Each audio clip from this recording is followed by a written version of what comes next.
ಸಾಯಿರಾಮ್. ಆತ್ಮೀಯ ವೀಕ್ಷಕ ಬಾಂಧವರಿಗೆಲ್ಲ ಇವತ್ತಿನ ಜೀವನಾಮೃತ ಕಾರ್ಯಕ್ರಮಕ್ಕೆ ಸ್ವಾಗತ ಸುಸ್ವಾಗತ. ಇವತ್ತು ಭಾಳ ಇಂಪಾರ್ಟೆಂಟ್ ಸಬ್ಜೆಕ್ಟ್ನ ನಾನು ಆಯ್ಕೆ ಮಾಡಿ ಅದ್ರ ಬಗ್ಗೆ ಮಾತಾಡಲಿಕ್ಕೆ ಹೊರಟಿದ್ದೀನಿ. ಭಾನುವಾರ ದಿವಸ ನಾನೊಂದು ಎಪಿಸೋಡ್ ಮಾಡಿದ್ದೆ ಮೊನ್ನೆ. ಒಬ್ಬ ಮನುಷ್ಯನ ವ್ಯಕ್ತಿತ್ವ ವಿಕಾಸ ಆಗೋದು ಯಾವ ರೀತಿ ಅಂತಂದರೆ, ಅವನು ಒಳ್ಳೆ ಚಟಗಳಿಂದ, ಒಳ್ಳೆಯವರ ಸಹವಾಸದಿಂದ, ಮಾಡೋ ಒಳ್ಳೆ ಕೆಲಸದಿಂದ ಒಬ್ಬ ವ್ಯಕ್ತಿ ಪ್ರಖ್ಯಾತನಾಗ್ತಾನೆ, ಅಮರನಾಗ್ತಾನೆ, ಚಿರಂಜೀವಿ ಆಗ್ತಾನೆ ಅಂತ.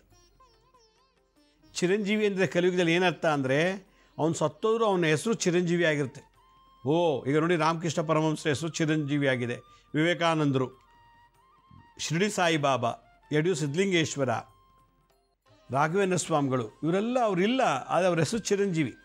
ಆ ಲೆವೆಲ್ಗೆ ವ್ಯಕ್ತಿತ್ವ ವಿಕಾಸ ಆಗಬೇಕು ಅಂದರೆ ನಾವು ಒಳ್ಳೆ ಚಟಗಳನ್ನು ಕಲಿಬೇಕು. ಕುಡಿಯೋದು, ಸ್ಮೋಕು, ಡ್ರಿಂಕ್ಸು, ಡ್ರಗ್ಸ್ ಅಂತಲ್ಲ, ಒಳ್ಳೆ ಚಟಗಳು, ಒಳ್ಳೆಯವ್ರ ಸಹವಾಸ,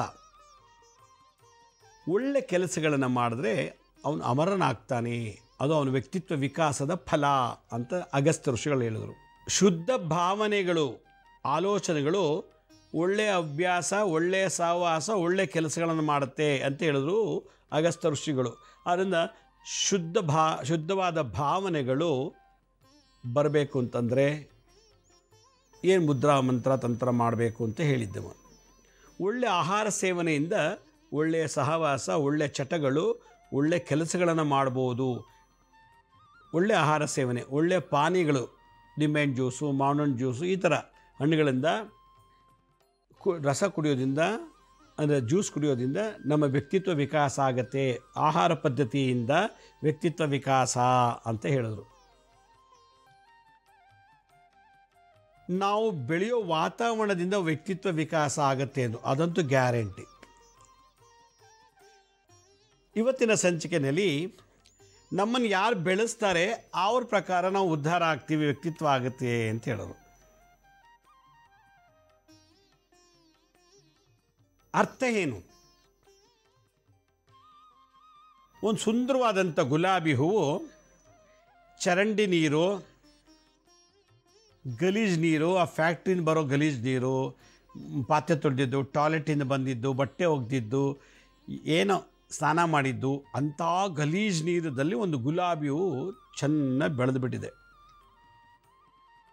ಒಂದೊಳ್ಳೆ ಗಲೀಜು ನೀರಲ್ಲಿ ಗುಲಾಬಿ ಗಿಡ ಬೆಳೆದು ಭಾಳ ಚೆನ್ನಾಗಿದೆ. ಅಲ್ಲಿರೋ ಗುಲಾಬಿ ಎಷ್ಟು ಅಂದ, ಅಲ್ಲೆಲ್ಲೋ ಬೆಳೆದಿರೋ ಗುಲಾಬಿ ಚೆನ್ನಾಗಿರೋ ಜಾಗದಲ್ಲಿ ಬೆಳೆದಿದೆಯಲ್ಲ ಗುಲಾಬಿ, ಅದಕ್ಕೆ ಹೋಲಿಸಿದ್ರೆ ಈ ಕೆಚ್ಚಡ, ಕೆಸರೆ, ಗಲೀಜು ಜಾಗದಲ್ಲಿ ಬೆಳೆದಿರೋ ಗುಲಾಬಿಯು ಭಾಳ ಸುಂದರವಾಗಿದೆ, ಭಾಳ ಸುಂದರವಾಗಿದೆ. ಅಲ್ಲಿ ಗುಲಾಬಿ ತೋಟದಲ್ಲಿ ಇರೋ ಹೂಗಿಂತ ಈ ಗಲೀಜು ನೀರು ಬೆಳೆದಿರೋ ಗುಲಾಬಿ ತುಂಬ ಚೆನ್ನಾಗಿದೆಯಲ್ಲ ಅಂತ ಯೋಚನೆ ಮಾಡ್ದೊಬ್ಬ, ಯೋಚನೆ ಮಾಡ್ತಾನೆ. ಆದರೆ ಕಿತ್ಕೊಂಡು ಹೋದರೆ ಅದು ಗಲೀಜು ನೀರಿಂದ ಬೆಳೆದಿರೋದು, ಅಲ್ಲಿ ಚೆನ್ನಾಗಿ ಗೊಬ್ಬರ ಹಾಕಿ ಶುದ್ಧವಾದ ನೀರಿಂದ ಬೆಳೆದಿರೋ ಗುಲಾಬಿ, ಅದಕ್ಕೆ ರೇಟ್ ಜಾಸ್ತಿ, ಇದಕ್ಕೆ ರೇಟ್ ಇಲ್ಲ. ಅದಕ್ಕೆ ಕೀಳಕ್ಕೆ ಮನಸ್ಸಿದೆ, ಇದಕ್ಕೆ ಕೀಳಕ್ಕೆ ಮನಸ್ಸಿಲ್ಲ. ಆದರೆ ಅವಕ್ಕೆಲ್ಲ ನೋಡಿದಾಗ ಈ ಕೆಟ್ಟ ಜಾಗದಲ್ಲಿ ಬೆಳೆದಿರೋದೇ ಚೆನ್ನಾಗಿ ಕಾಣುತ್ತೆ. ಅದು ಗುಲಾಬಿ, ಕಲರ್ ಚೆನ್ನಾಗಿದೆ, ಹರಳಿದೆ, ಎಷ್ಟು ತುಂಬ ಬ್ಯೂಟಿಫುಲ್ ಆಗಿದೆ. ಕಿತ್ಕೋಬೇಕೋ ಬೇಡವೋ ಅಂತ ಮನಸ್ಸು ಬಂತು ಒಬ್ಬನಿಗೆ. ಅದೇನು ಮಾಡ್ದ, ಆ ಗುಲಾಬಿಯನ್ನು ಕಿತ್ಬಿಟ್ಟ. ಕಿತ್ತವನಂತವನು ಶುದ್ಧ ಮನಸ್ಸುಳ್ಳವನು, ಭಾಳ ತುಂಬ ಯೋಚನೆ ಮಾಡ್ತಾನೆ. ಕೆಟ್ಟ ನೀರು ಇರ್ಬೋದು, ಕೆಟ್ಟ ಜಾಗದಲ್ಲಿ ಬೆಳೆದಿರ್ಬೋದು, ಆದರೆ ಒಳ್ಳೆ ಘಮ್ಮಂತ ಪರಿಮಳ ಇದೆ, ಚೆನ್ನಾಗಿ ಬೆಳೆದಿದೆ, ಅರಳಿದೆ, ನೋಡೋಕ್ಕೆ ಸುಂದರವಾಗಿದೆ. ಇದಕ್ಕೊಂದೊಳ್ಳೆ ಸಂಸ್ಕಾರ ಕೊಟ್ಟು ಇದನ್ನು ಒಳ್ಳೆ ಜಾಗಕ್ಕೆ ಸೇರಿಸ್ಬೇಕು. ಅಲ್ಲಿರೋ ಗುಲಾಬಿ ಎಲ್ಲ ಕಿತ್ಕೊಂಡ್ಬಂದು ಪಾಟಲ್ಲಿ ಇಡೋದು, ಶೋಕೇಶಲ್ಲಿ ಮನೇಲಿ ವಾಸಲ್ಲಿ ಇಡೋದು, ಬೊಕ್ಕೆಗಳು ಮಾಡು, ರಿಸೆಪ್ಷನ್ಗೆ ಹೋದಾಗ ಕೊಡೋದು, ಮದುವೆಗೆ ಹೋದಾಗ ಕೊಡೋದು. ಅಲ್ಲಿ ಗುಲಾಬಿ ಹೂಗಳೆಲ್ಲ ಅಲಂಕಾರಕ್ಕೆ ಗಿಫ್ಟ್ ಕೊಡ್ಲಿಕ್ಕೆ ಯೂಸ್ ಮಾಡ್ತಾರೆ. ಇದು ಯಾರು ಅಲಂಕಾರಕ್ಕೂ ಯೂಸ್ ಮಾಡ್ತಿಲ್ಲ, ಗಿಫ್ಟ್ಗೂ ಕೂಡ ಯೂಸ್ ಮಾಡ್ತಿಲ್ಲ. ಈ ಗುಲಾಬಿನ ದೇವ್ರಿಗೂ ಅರ್ಪಿಸ್ತಾ ಇಲ್ಲ. ಯಾಕೆ? ಗಲೀಜು ಜಾಗ. ಆಗೇನು ಮಾಡ್ದ, ಇದಕ್ಕೇನೋ ಒಂದು ಒಳ್ಳೆ ಬೆಲೆ ಕೊಡಬೇಕು, ಇದಕ್ಕೊಂದು ಒಳ್ಳೆ ಸಂಸ್ಕಾರ ಕೊಡಬೇಕು, ಇದಕ್ಕೊಂದು ಒಳ್ಳೆ ಸ್ಥಾನ ತಲುಪಿಸ್ಬೇಕು, ಸ್ಥಾನ ಕೊಡಬೇಕು ಅಂತೇಳಿ ಆ ಕೊಚ್ಚೆ ನೀರೆಲ್ಲ ದಾಟ್ಕೊಂಡೋಗಿ ಆ ಸ್ಮೆಲ್, ಕೆಟ್ಟ ಸ್ಮೆಲ್ ಮೂಗು ಮುಚ್ಕೊಂಡು ಕತ್ರಿ ತೊಗೊಂಡೋಗಿ ಅಲ್ಲಿ ಬೆಳೆದಿರೋ ಗುಲಾಬಿ ಹೂವನ್ನೆಲ್ಲ ಕಟ್ ಮಾಡಿಬಿಡ್ತಾನೆ. ಕಟ್ ಮಾಡ್ಕೊಂಡು ಒಂದು ಬ್ಯಾಗ್ ಹಾಕ್ಕೊಂಡು ಒಂದು ಬುಟ್ಟಿಗೆ ಹಾಕ್ಕೊಂಡು ಆ ಗಲೀಜಿನೆಲ್ಲ ದಾಟಿ ಬಂದು ಅದನ್ನೆಲ್ಲ ಕ್ಲೀನಾಗೆ ಶೋಧಿಸಿ ನೀರನ್ನ ಪ್ರೋಕ್ಷಣೆ ಮಾಡ್ತಾನೆ.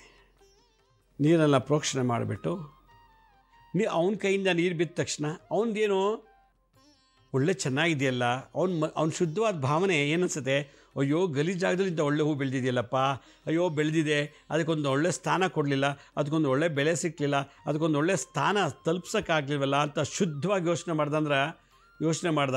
ಅದು ಬಿಟ್ಟು ಗಲೀಜು ನೀ ಅಲ್ಲೇ ಇರು, ಗಲೀಜು ಗುಲಾಬಿ ನೀ ಕೊಚ್ಚೆ ನೀರಲ್ಲಿ ಬೆಳೆದಿದ್ಯಾ, ಆ ಕಚಡ ನೀರಲ್ಲಿ ಎಲ್ಲ ಮಲಮೂತ್ರದಲ್ಲಿ ಬಂದು ನೀರು ಹಾಕ್ಕೊಂಡು ಬೆಳ್ಕೊಂಡಿದ್ಯಾ ನೀನು, ಆ ಫ್ಯಾಕ್ಟ್ರಿ ನೀನು ಆ ನೀರು ಈ ನೀರು ಸೇರಿಸ್ಕೊಂಡು ತೊಗೊಂಡು ಬೆಳೆದಿದ್ಯಾ ನೀನು, ನೀನು ಗಲೀಜು, ನೀನು ಮುಟ್ಟಬಾರ್ದು, ನೀನು ಮುಟ್ಟರೆ ನಾನು ಮೇಲ್ಗೆ ಹಾಕ್ತೀನಿ, ನೀನು ದರಿದ್ರ, ನೀನು ನೋಡೋದು ಅಸಹ್ಯ, ನೀನು ಬೆಳೆದಿರೋ ಜಾಗ ಚೆನ್ನಾಗಿಲ್ಲ, ನೀನು ಆಚಾರ ಸರಿಯಿಲ್ಲ, ನಿನ್ನ ರೂಪ, ನಿನ್ನ ಕಲ್ಲರು, ನಿನ್ನ ಎಲೆಗಳು ದಲಗಳು ಯಾವುದು ಚೆನ್ನಾಗಿಲ್ಲ, ಹೋಗಿ ಅಂತೇಳಿ ಬೈದಿಲ್ಲ. ಅವನಿಗೆ ಕೆಟ್ಟ ಭಾವನೆಯೇ ಬರಲಿಲ್ಲ. ಆಮೇಲೆ ಆ ಗುಲಾಬಿನ ತೊಗೊಂಬಂದೆಲ್ಲ ಮಾಡಿಬಿಟ್ಟು ಕ್ಲೀನಾಗೆಲ್ಲ ಜೋಡಿಸಿ ಅವ್ನು ಏನು ಜೋಡಿಸ್ಬಿಟ್ಟು ತೊಗೊಂಡೋಗ್ಬಿಟ್ಟು ಕರೆಕ್ಟಾಗಿ ಲಕ್ಷ್ಮೀ ದೇವಸ್ಥಾನಕ್ಕೆ ಕೊಟ್ಬಿಡ್ತಾನೆ.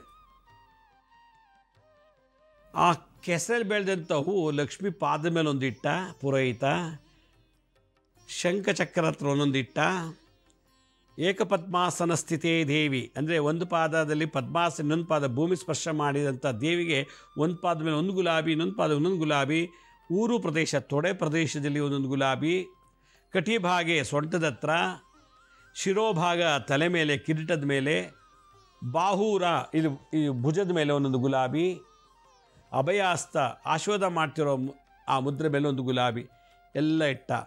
ಆ ಕಚಡ ಗಲೀಜಿನ ಬೆಳೆದಂಥ ಹೂವು ದೇವಿ ಶರೀರಕ್ಕೆ ಸ್ಪರ್ಶ ಆಗಿ ಇನ್ನೂ ಪ್ರಕಾಶಮಾನವಾಗಿ ಭಾಳ ಜೋರಾಗಿ ಇಷ್ಟು ದಿವಸ ಅಲಂಕಾರ ಮಾಡಿದಂಥ ಸಂದರ್ಭದಲ್ಲಿ ಕಾಣದೇ ಇರುವಂಥ ಸೌಂದರ್ಯ ಲಕ್ಷ್ಮೀ ವಿಗ್ರಹದಲ್ಲಿ ಅವತ್ತು ಈ ಕೊಳಚೆ ಗಲೀಜು ನೀರಲ್ಲಿ ಬೆಳೆದಂಥ ಹೂವನ್ನು ಇಟ್ಟಾಗ ಲಕ್ಷ್ಮೀ ವಿಗ್ರಹಕ್ಕೆ ಬಹಳ ಶಕ್ತಿ ಜಾಸ್ತಿ ಆಯಿತು.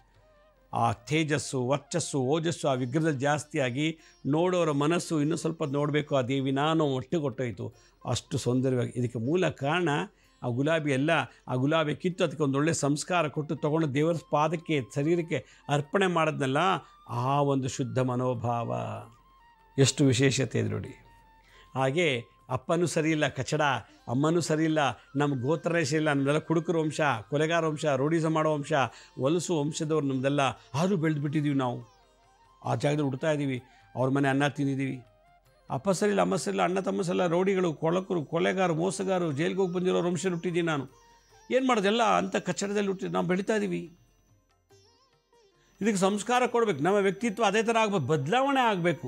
ಅವನು ಹೇಗೆ ಕಿತ್ಕೊಂಬಂದ ಗುಲಾಬಿ ಹೂಗೆ ಸಂಸ್ಕಾರ ಕೊಟ್ಟನೋ, ಅದಕ್ಕೊಂದು ಶುದ್ಧವಾದ ಕೊಟ್ಟನೋ, ಹಾಗೆ ನಮ್ಮನ್ನು ಯಾರು ಕರ್ಕೊಂಡೋಗಿ ಶುದ್ಧ ಮಾಡಿ ಭಗವಂತ ಸ್ಥಾನಕ್ಕೆ ಸೇರಿಸುವಂಥ ವ್ಯಕ್ತಿ ವಿಕಾಸನ ಮಾಡುವಂಥ ಗುರು ಇವತ್ತಿನ ಅವಶ್ಯಕತೆ ಇದೆ ಜಗತ್ತಿನಲ್ಲಿ. ಅಂಥವ್ರ ಕೈಗೆ ನಾವು ಸಿಕ್ಕಾಕೋಬೇಕು. ಇವತ್ತಿನ ಸಂಚಿಕೆಯಲ್ಲಿ ಅಪ್ಪನೂ ಸರಿ ಇಲ್ಲ, ಅಮ್ಮನೂ ಸರಿ ಇಲ್ಲ, ಆದರೂ ಕೂಡ ನಾವು ಚೆನ್ನಾಗಿರಬೇಕು ಅಂದರೆ ಯಾರೋ ನಮ್ಮನ್ನು ವ್ಯಕ್ತಿತ್ವ ವಿಕಾಸ ಮಾಡ್ತಾರೆ, ನಮ್ಮ ಪರ್ಸ್ನಾಲಿಟಿ ಡೆವಲಪ್ಮೆಂಟ್ ಯಾರು ಮಾಡ್ತಾರೆ ಅನ್ನೋದನ್ನು ನಾನು ಇವತ್ತು ಸಂಚಿಕೆಯಲ್ಲಿ ಹೇಳ್ಕೊಡ್ತೀನಿ. ದಿನಾ ಗಂಡ ಹೆಂಡತಿ ಗಲಾಟೆ ಮನೇಲಿ, ಆ ಮಕ್ಕಳು ಮುಂದೆ ಮಕ್ಕಳೇನು ಮಾಡ್ತಾರೆ, ಅಪ್ಪ ಅನ್ನೋ ಗಲಾಟೆ, ಅಮ್ಮನೂ ಗಲಾಟೆ, ಅಪ್ಪ ನೋಡ್ತಾನೆ, ಅಮ್ಮನೂ ಬೈತಾಳೆ. ಈ ಗಲಾಟೆ ಕೇಳಿ ಅವ್ರ ವ್ಯಕ್ತಿತ್ವನೂ ಕೂಡ ಮದುವೆ ಆಗಬಾರ್ದು. ಅಪ್ಪ ಸರಿಯಿಲ್ಲ, ಅಮ್ಮ ಸರಿಯಿಲ್ಲ, ನಾವು ಮದುವೆ ನಾವು ಹಿಂಗೆ ಆಡ್ತೀವಿ ಅನ್ನೋ ಭಾವನೆ ಬಂದುಬಿಟ್ಟಿದೆ. ಅದನ್ನು ಅಳಿಸ್ಬೇಕು, ಆ ವ್ಯಕ್ತಿತ್ವ ಉಪಯೋಗ. ಅದಕ್ಕೆ ದೊಡ್ಡವ್ರು ಚಿಕ್ಕ ಮಕ್ಕಳ ಮುಂದೆ ಯಾವುದು ಕೆಟ್ಟದ್ದು ಮಾತಾಡಬಾರ್ದು, ಜಗಳ ಆಡಬಾರ್ದು, ಕೆಟ್ಟದ್ದು ಹೇಳಬಾರ್ದು, ಕೆಟ್ಟದ್ದು ಕೊಡಬಾರ್ದು. ಆ ಥರ ಆಯಿತು ಅಂದರೆ ಮಕ್ಕಳ ವ್ಯಕ್ತಿತ್ವ ವಿಕಾಸ ಹಾಳಾಗೋಗುತ್ತೆ ಅಂತ ಅಗಸ್ತ್ಯ ಮುನಿಗಳು ಹೇಳ್ತಾರೆ.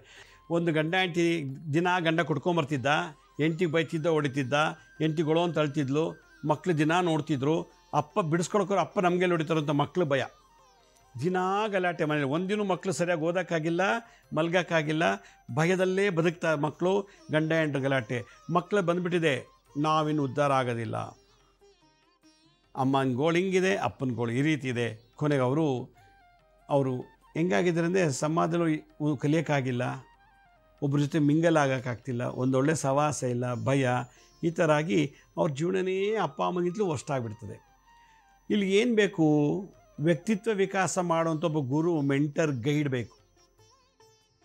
ಅದರಿಂದ ಮೊದಲನೇ ಗುರು ಯಾರು ಮಕ್ಕಳಿಗೆ ವ್ಯಕ್ತಿತ್ವ ವಿಕಾಸ ಆಗಬೇಕು ಅಂದರೆ ಅಗಸ್ತ್ಯ ಋಷಿಗಳು ಹೇಳ್ತಾರೆ, ಪತಿ ಪತ್ನಿ ಸಹಗಮನ, ಅವರಿಬ್ಬರು ಕೋಆಪರೇಷನಿಂದ, ಕೋಆರ್ಡಿನೇಷನಿಂದ ಒಳ್ಳೆ ಮಕ್ಕಳ ವ್ಯಕ್ತಿತ್ವ ವಿಕಾಸ ಕೊಡ್ಬೋದು ಅಂತಂತಾರೆ. ಅದರಿಂದ ನಾವು ಯಾವ ಜಾಗದಲ್ಲಿ ಬೆಳೀತಿದ್ದೀವಿ ಅನ್ನೋದು ಇಂಪಾರ್ಟೆಂಟು. ನಮ್ಮನ್ನು ಯಾರು ಬೆಳೆಸ್ತಾ ಇದ್ದಾರೆ ಅನ್ನೋದು ಇಂಪಾರ್ಟೆಂಟು. ನಮ್ಮನ್ನು ಯಾವ ರೀತಿ ಬೆಳೆಸ್ತಾ ಇದ್ದಾರೆ, ಕೆಟ್ಟದ್ದು ತಿನ್ನಿಸಿ ಬೆಳೆಸ್ತಾ ಇದ್ದಾರಾ, ಕೆಟ್ಟದ್ದು ಕೊಟ್ಟು ಬೆಳೆಸ್ತಾ ಇದ್ದಾರಾ, ಕೆಟ್ಟದ್ದನ್ನು ಮಾಡುವಂಥ ಗೈಡ್ ಮಾಡ್ತಾ ಇದ್ದಾರಾ.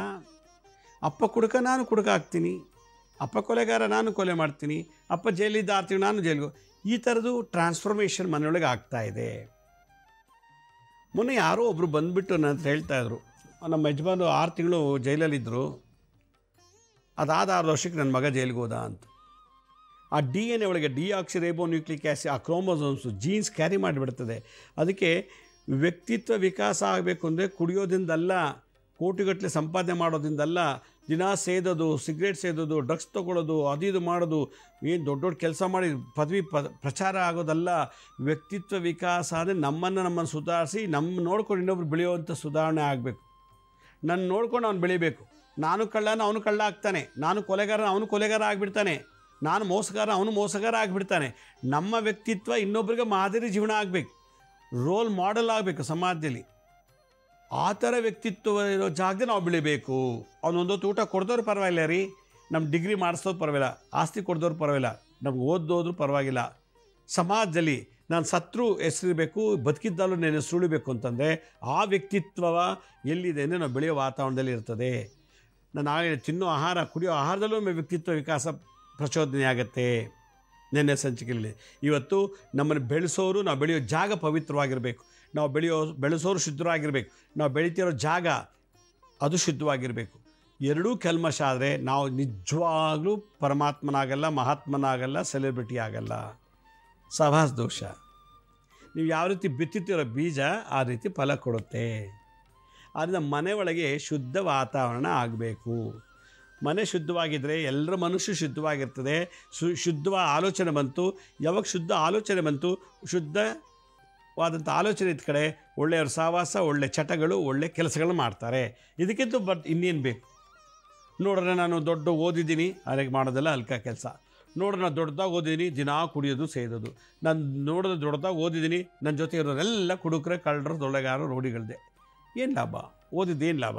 ಓದೇ ಇದ್ದೋನೇ ಎಷ್ಟು ಚೆನ್ನಾಗಿದ್ದಲ್ಲ. ನೀವು ಓದಿ ಹಿಂಗಿದೆಯಲ್ಲ, ಓದ್ಬಿಟ್ಟೆ ನೀವು ಕುಡಿಯೋದು, ಸೇದೋದು, ಕಳ್ತನ ಮಾಡೋದು, ಕೆಟ್ಟ ಸಹವಾಸ, ಕೆಟ್ಟ ಕೆಲಸಗಳು ಮಾಡ್ಕೊಂಡಿದ್ರೆ ದನ ಕುರಿ ಕಾಯೋದು ಎಷ್ಟೋ ವಾಸ ಇಲ್ಲ ನಿನಗಿಂತ. ನೀನು ಓದೋದು ಲಾಭನೇ ಇಲ್ಲ. ನೀನು ಓದಿದ್ರು ಕೂಡ ವಿದ್ಯಾವಂತನಲ್ಲ. ಅವನು ಓದ್ದೇ ಇದ್ರೂ ಕೂಡ ಅವನು ಸಂಸ್ಕಾರವಂತ. ಯಾಕೆಂದರೆ ನೀನು ಮಾಡೋ ಹಲ್ಕ ಕೆಲಸ ಅವನು ಮಾಡಲ್ಲ. ಆಗ ಅವನಿಗೆ ಭಗವಂತ ಆಶೀರ್ವಾದ ಮಾಡ್ತಾನೆ. ತೊಂದರೆ ಇರ್ಬೋದು, ಅವನು ಭಗವಂತನ ಭಕ್ತ, ಅವನು ಭಗವಂತನ ಪ್ರಿಯ ಆಗ್ತಾನೆ. ಭಗವಂತನೇ ಅವನು ಲವ್ ಮಾಡ್ತಾನೆ, ನಾವು ಲವ್ ಮಾಡೋದಲ್ಲ. ದೇವರೇ ನಮ್ಮನ್ನು ಲವ್ ಮಾಡಬೇಕು. ಆ ವ್ಯಕ್ತಿತ್ವ ವಿಕಾಸ ಬೆಳೆಸು ಅಂತ ಹೇಳ್ತಾರೆ ಅಗಸ್ತ್ಯ ಋಷಿಗಳು. ಭಗವಂತನೇ ನಮ್ಮನ್ನು ಪ್ರೀತಿಸಬೇಕು. ನಾವು ಐ ಲವ್ ಯು ಅನ್ನೋಕ್ಕಿಂತಾಗಿ I love you by devotee ಇರಬೇಕು. ಅವನು ಆ ಲೆವೆಲ್ಗೆ ನಮ್ಮ ವ್ಯಕ್ತಿತ್ವ, ನಮ್ಮ ಆಚಾರ ವಿಚಾರ, ಯೋಚನೆ ಮಾಡೋ ಜ್ಞಾನ, ಸಂಸ್ಕಾರಗಳೆಲ್ಲ ಶುದ್ಧವಾಗಿರಬೇಕು. ಅಂತಂದರೆ ಶುದ್ಧ ವಾತಾವರಣ ಬೇಕು, ಶುದ್ಧ ತಂದೆ ತಾಯಿ ಇರಬೇಕು. ಇದು ಅಗಸ್ತ್ಯ ಋಷಿ. ಅದರಿಂದ ಗೋತ್ರೋ ಶುದ್ಧಂತಿ ಜನ್ಮ ಶುದ್ಧಿ ಅಂತ. ಗೋತ್ರ ಶುದ್ಧಿ ಅಂದರೆ ಜನ್ಮ ಎಲ್ಲ ಶುದ್ಧಿ ಆಗುತ್ತೆ. ಒಂದು ಮಾತು ಹೇಳಿದ್ರು ಅದರಲ್ಲಿ, ಎಂಥ ಹಿತೋಕ್ತಿ, ಎಂಥ ಮಹಾವಾಕ್ಯ ಅದು. ಆದ್ದರಿಂದ ಮನೆಯಲ್ಲಿ ಗಂಡ ಹೆಂಡತಿ ಜಗಳ ಆಡ್ತಿದ್ರೆ ಮಕ್ಕಳದು ನೋಡಬಾರ್ದು. ಗಂಡ ಹೆಂಡತಿ ಬೈದಾಡ್ತಿದ್ರೆ ಮಕ್ಕಳು ಕೇಳಿಸ್ಕೋಬಾರ್ದು. ಗಂಡ ಹೆಂಡತಿ ಜಗಳ ಏನಿದ್ರು ನಿಮ್ಮ ರೂಮೊಳಗೆ ಮಾಡಿ, ಅದಕ್ಕೆ ಮಕ್ಕಳು ಮುಂದೆ ಮಾಡಬೇಡಿ. ಯಾಕಂದರೆ ಅವ್ರ ವ್ಯಕ್ತಿತ್ವ ಡ್ಯಾಮೇಜ್ ಆಗ್ತಾ ಹೋಗುತ್ತೆ ನಿಮ್ಮಿಂದ. ಅವ್ರ ಪರ್ಸನಾಲಿಟಿ ಡೌನ್ ಆಗುತ್ತೆ ನಿಮ್ಮ ಒಂದು ಕೆಟ್ಟ ಭಾವನೆಗಳಿಂದ. ಅದರಿಂದ ಮನೇಲಿ ವಾತಾವರಣ ಚೆನ್ನಾಗಿರಬೇಕು. ಮನೇಲಿ ಗಂಡ ಹೆಂಡರು ಜಗಳ ಆಡಬಾರ್ದು. ಮನೇಲಿ ಎಲ್ಲರೂ ಗಂಡ ಇಬ್ಬರಲ್ಲೂ ಒಂದೇ ವೈಬ್ರೇಷನ್ನು, ಒಂದೇ ಕೆಮಿಸ್ಟ್ರಿ, ಒಂದೇ ಫ್ರೀಕ್ವೆನ್ಸಿ ಮ್ಯಾಚ್ ಆಗಬೇಕು. ಗಂಡನ DNA ಇರೋ ದೋಷ, ಹೆಂಡತಿ DNA ಇರೋ ದೋಷ ಎರಡೂ ಹೋಗಿ ಮಕ್ಕಳಲ್ಲಿ ಒಳ್ಳೆಯ ವ್ಯಕ್ತಿ. ಅಪ್ಪನೂ ಓದಿಲ್ಲ, ಅಮ್ಮನೂ ಓದಿಲ್ಲ, ಮಗ ನೋಡಿದ್ರೆ IAS IPS ಆದ. ಅಪ್ಪ ಅಮ್ಮ ಓದೇ ಇಲ್ಲ, ಮಗ ಮಂತ್ರಿ ಆದ. ಅಪ್ಪ ಅಮ್ಮ ಏನೂ ಓದಿಲ್ಲ, ಅವ್ನು ಪ್ರೈಮ್ ಮಿನಿಸ್ಟರ್ ಆದ. ಅಪ್ಪ ಅಮ್ಮ ಏನೂ ಓದಿಲ್ಲ, ಅವನು ದೊಡ್ಡ ಮಹಾ ಸನ್ಯಾಸಿ ಆದ. ಅವರ ಶುದ್ಧತೆ, ಅವರ ಪವಿತ್ರತೆ, ಅವರಲ್ಲಿ ಒಂದು ಒಳ್ಳೆಯ ಭಾವನೆ. ಅದರಿಂದ ರಕ್ತ ಹೇಗಿದೆಯೋ, ವೀರ್ಯ ಹೇಗಿದೆಯೋ ತಕ್ಕಂಥ ಮಕ್ಕಳು ಜನನ. ಅವನು ಕುಡಿದು ಎಲ್ಲ ಥರ ಶೋಕಿ ಮಾಡಿ ಆಮೇಲೆ ಮದುವೆ ಆಗಿ ಅದನ್ನು ಮಕ್ಕಳು ಮಾಡ್ದ, ಅವನಿಗೆಲ್ಲ ಏನಕ್ಕೆ ಕೆಟ್ಟ ಚಟ ಆಯಿತೋ ಮಗು ಗೊತ್ತಾಗುತ್ತೆ.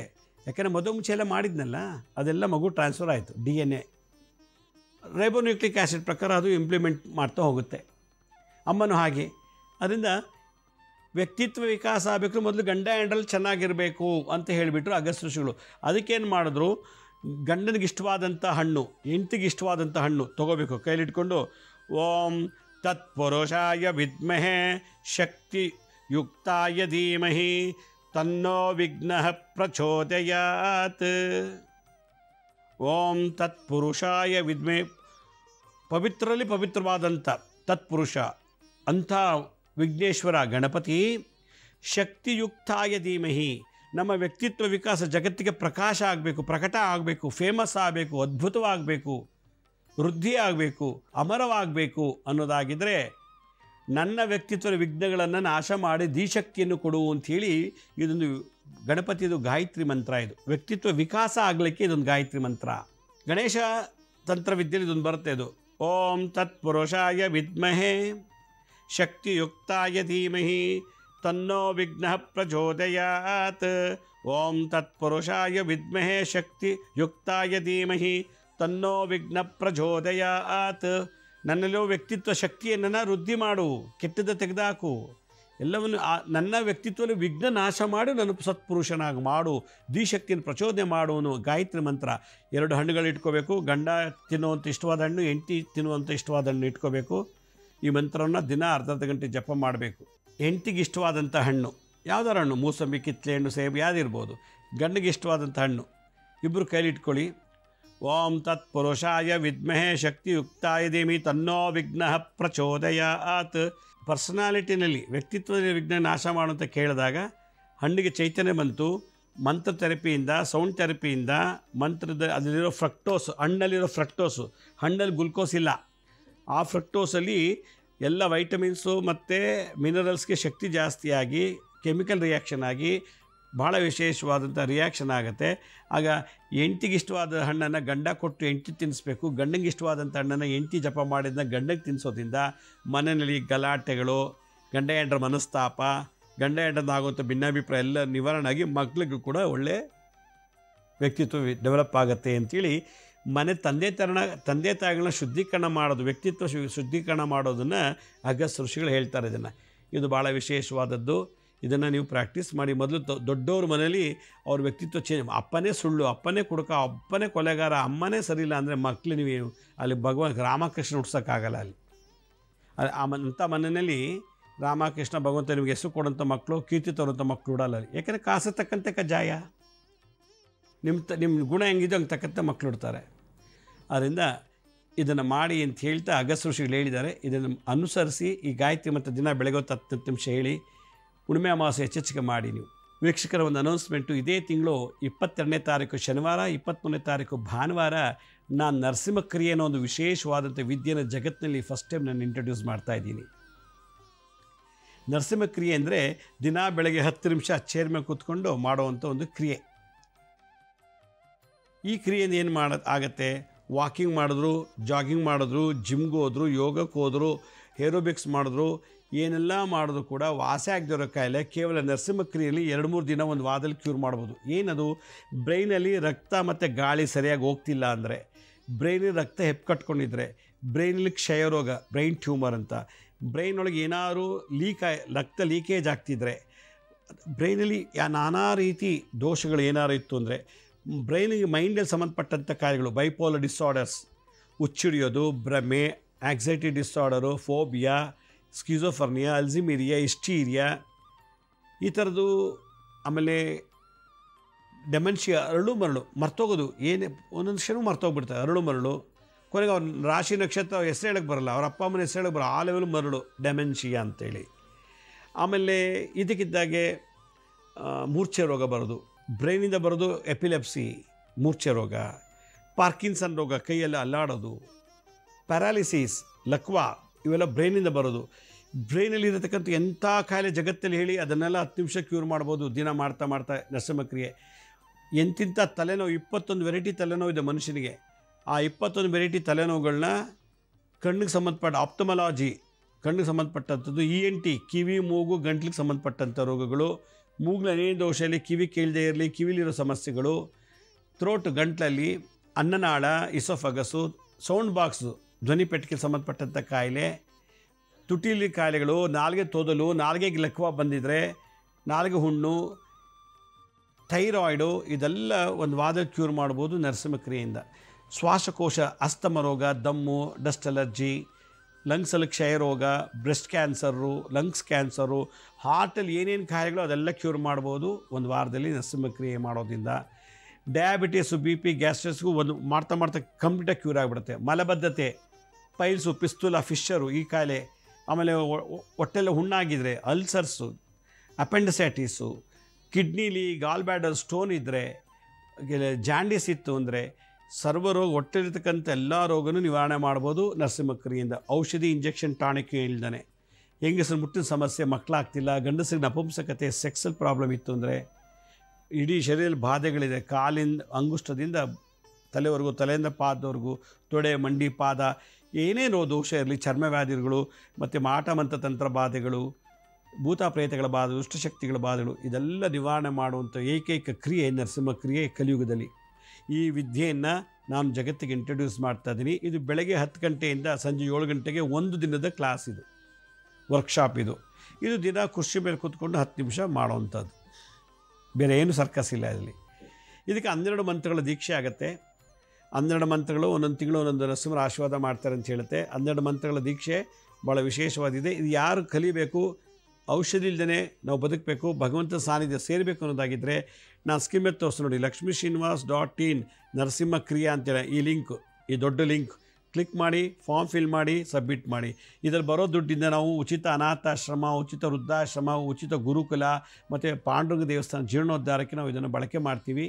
ನೀವು ಫ್ರೀ ಕೊಡಬೇಡಿ, ವಿದ್ಯೆ ಕಲ್ತ್ಕೊಳ್ಳಿನಿಂದ ನೀವು ಕೊಡೋ ದುಡ್ಡು ದಾನವಾಗಿ ನಾವು ಸ್ವೀಕರಿಸ್ತೀವಿ. ಇದಕ್ಕೆ ರಿಜಿಸ್ಟ್ರೇಷನ್ನ ಈ ಲಿಂಕ್ ನೋಡಿ ಫಿಲ್ ಮಾಡಿ. ನಮ್ಮ ಹಳೆ ಎಪಿಸೋಡ್ಸ್ ಯಾರು ನೋಡೋಕ್ಕಾಗಿಲ್ವೋ ಅವರು ನಮ್ಮ ಶಿರ್ಡಿ ಸಾಯಿ ಭಿಕ್ಷಾ ಕೇಂದ್ರ ಮತ್ತು ಹೆಲ್ತ್ ಸೈನ್ಸ್ ಅಂತ 2 ಯೂಟ್ಯೂಬ್ ಚಾನಲ್ ಇದೆ. ಇದ್ರ ಜೊತೆಗೆ SSBK ಜ್ಞಾನೋದಯ ಅಂತ ಒಂದು ಮ್ಯೂಸಿಕ್ ಚಾನಲ್ ಇದೆ. 3ಕ್ಕೆ ಸಬ್ಸ್ಕ್ರೈಬ್ ಮಾಡ್ಕೊಳ್ಳಿ, ಪಕ್ಕದ ಬೆಲ್ ಬಟನ್ ಪ್ರೆಸ್ ಮಾಡಿ, ನೋಡಾದ್ಮೇಲೆ ಲೈಕ್ ಅನ್ನೋ ಬಟನ್ ಪ್ರೆಸ್ ಮಾಡಿ. ಆಮೇಲೆ ಆ ಲಿಂಕನ್ನು ನಿಮ್ಮ ಬಂಧು ಮಿತ್ರರಿಗೆ ವಾಟ್ಸಪ್ ಮುಖಾಂತರ, ಇಮೇಲ್ ಮುಖಾಂತರ ನೀವು ಶೇರ್ ಮಾಡಿ. ಗುರುಜಿ ಲಕ್ಷ್ಮೀ ಶ್ರೀನಿವಾಸ್ ಅಂತೇಳಿ ಫೇಸ್ಬುಕ್ಕು, ಇನ್ಸ್ಟಾಗ್ರಾಮು, ಟ್ವಿಟ್ಟರ್, ಲಿಂಕ್ಡ್ಇನ್ನಲ್ಲೂ ಕೂಡ ನಾವು ಟೈಮ್ ಟು ಟೈಮ್ ಅಪ್ಲೋಡ್ ಮಾಡ್ತಿದ್ದೀವಿ. ಯಾರಿಗೆ ಅಪಾಯಿಂಟ್ಮೆಂಟ್ಸ್ ಬೇಕೋ ಅವರು ನಮ್ಮ ಶಿರ್ಡಿ ಸಾಯಿ ಭಿಕ್ಷಾ ಕೇಂದ್ರ ವೆಬ್ಸೈಟ್ ಅಲ್ಲದೇ ಇನ್ನೊಂದಿದೆ www.lakshmisrinivas.in ಅಂತ. ಇದು ಅಪಾಯಿಂಟ್ಮೆಂಟ್ಸ್ಗೆ ನೀವು ಓಪನ್ ಮಾಡಿದ್ದನ್ನು ಯಾವ ಡೇಟಿಗೆ ಯಾವ ಟೈಮ್ಗೆ ಬುಕ್ ಮಾಡ್ಕೊಳ್ಳಿ. ಈ ಲಿಂಕಿಂದನೂ ಕೂಡ ನೀವು ನರಸಿಂಹಕ್ರಿಗೆ ಬುಕ್ ಮಾಡ್ಕೋಬೋದು ಅಂತ ಹೇಳ್ತಾ ಇವತ್ತಿನ ಸಂಚಿಕೆಯನ್ನು ಮುಗಿಸ್ತೀನಿ. ಇದೇ ರೀತಿ ನಾಳಿನ ಸಂಚಿಕೆಯಲ್ಲಿ ಮತ್ತೊಂದು ವಿಶೇಷವಾದಂಥ ಮಾಹಿತಿಯೊಂದಿಗೆ ತಮ್ಮನ್ನು ಭೇಟಿ ಮಾಡ್ತೀನಿ. ಅಲ್ಲಿವರೆಗೂ ನನ್ನ ನಮಸ್ಕಾರ. ಸಾಯಿರಾಮ್.